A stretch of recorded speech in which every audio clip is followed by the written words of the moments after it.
the question is not, is he the Lord? The question is for us, is he my Lord? Well, what's the difference? The difference is we all agree that he's the Lord, but when I say my Lord, the one who would be my Lord in my life would be the one who's calling the shots in my life. What happens when Mary calls Jesus my Lord?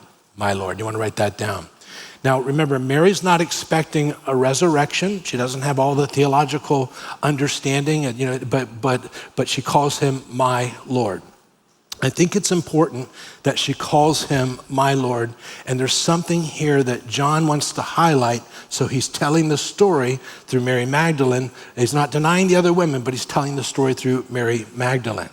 So let me pick it up in verse 14 and 15, and it says, now, when she had said this, now I like the older translations. I didn't put it on your outline, but in the older translations, it'll say, when she had spoken thus or thusly, when she said, my Lord. As soon as she says, my Lord, something changes.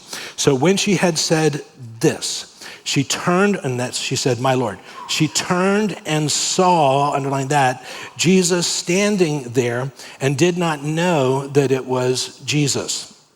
And Jesus said to her, woman, why are you weeping? Who are you seeking?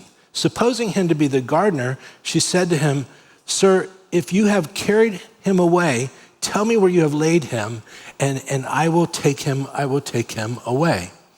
Now, what I did was on your outline, I put two verses together just to highlight this. The angels are speaking to Mary, and it says, they said to her, woman, why are you weeping? And she said to them, because they have taken away my Lord, and I do not know where they put him.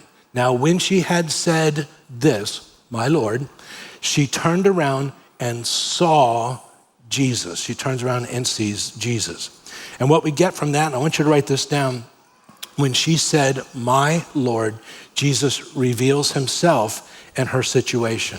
Now, she doesn't recognize him at first, but he shows up in her situation. Something happens when Mary says, my Lord, and Jesus' presence becomes very clear.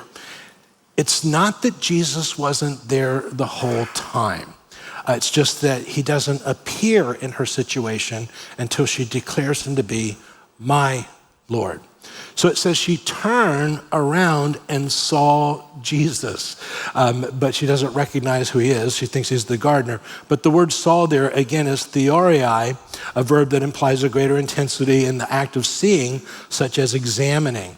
So the idea is that she turns, she sees what she thinks is the gardener, but she's studying every detail of this man in front of her. There's something about him. She doesn't recognize that it's Jesus, but there's something special about him. Now, the good news is that when she calls him my Lord, Jesus appears, and the good news is he's not going to let her miss him. When you and I take him from the position of being the Lord and we make him my Lord, the good news is he won't let us miss him either. And we'll see that as we go. So she says, my Lord, and the next thing we notice, and you want to write this down, Jesus begins to speak specifically. Verses 15 and 16, that says, Jesus said to her, woman, why are you weeping? Whom are you seeking? Supposing him to be the gardener, she said to him, sir, if you've carried him away, tell me where you've laid him, and I will take him away. And Jesus said to her, Mary. And she turned and said to him in Hebrew, Rabboni, which means teacher. That's what our Bible says. We'll talk about that. So when he says, Mary, all of a sudden she gets it. The lights go on. She recognizes who he is. She begins to understand. Everything begins to make sense. All the stress of the last 3 days, all the stress of the morning has now gone away. She now sees things very differently as he reveals himself in her situation, and he begins to speak very specifically. Now, Mary refers to him as Rabboni. Now, remember, from the Hebrew to the Greek to the English, so sometimes things get lost in the translation.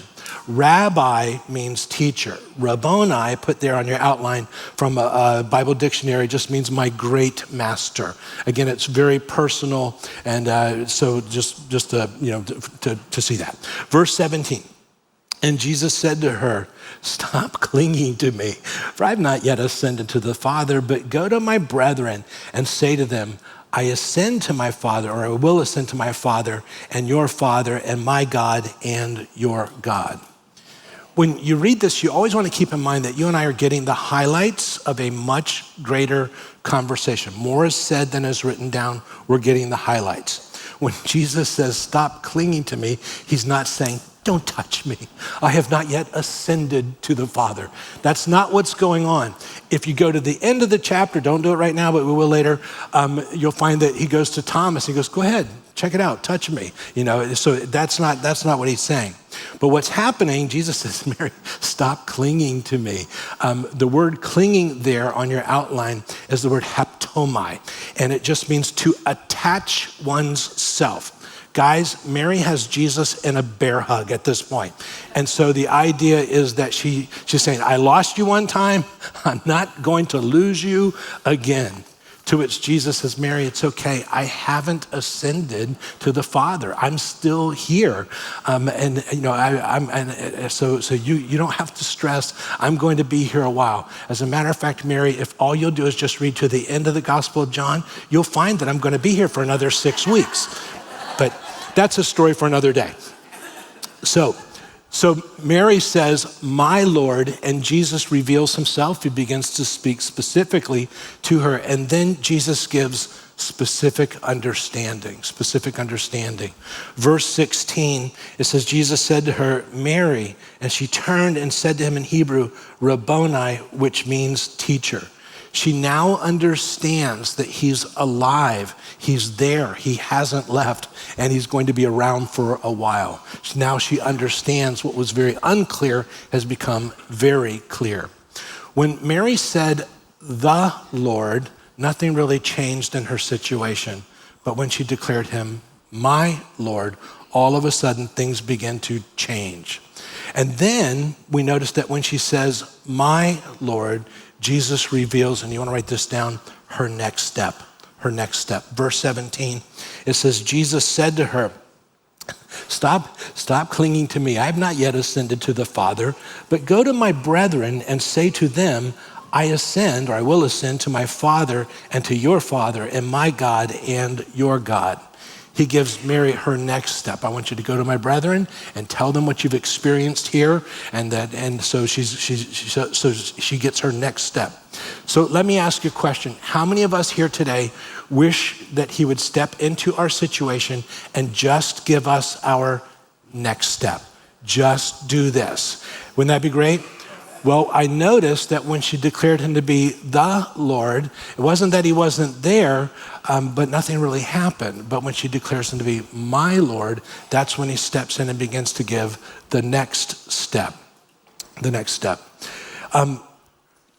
If we're not careful, and I think many believers can find themselves going through their whole lives, we refer to Jesus as the Lord in the general sense. And we're all here today because we believe that Jesus is the Lord. But the question is not, is he the Lord? The question is for us, is he my Lord? Well, what's the difference? Well, the difference is we all agree that he's the Lord, but when I say my Lord, the one who would be my Lord in my life would be the one who's calling the shots in my life. And so, for instance, if he says, trust me in this, put me first in this area of your life, serve me in this way, step out and trust me in this. If we say no to that, we would still say he's the Lord, but because now we're calling the shots, he's not my Lord. He's still the Lord, but not necessarily my Lord, because the one who is my Lord in my life is the one who is calling the shots in my life. Does that make sense to you?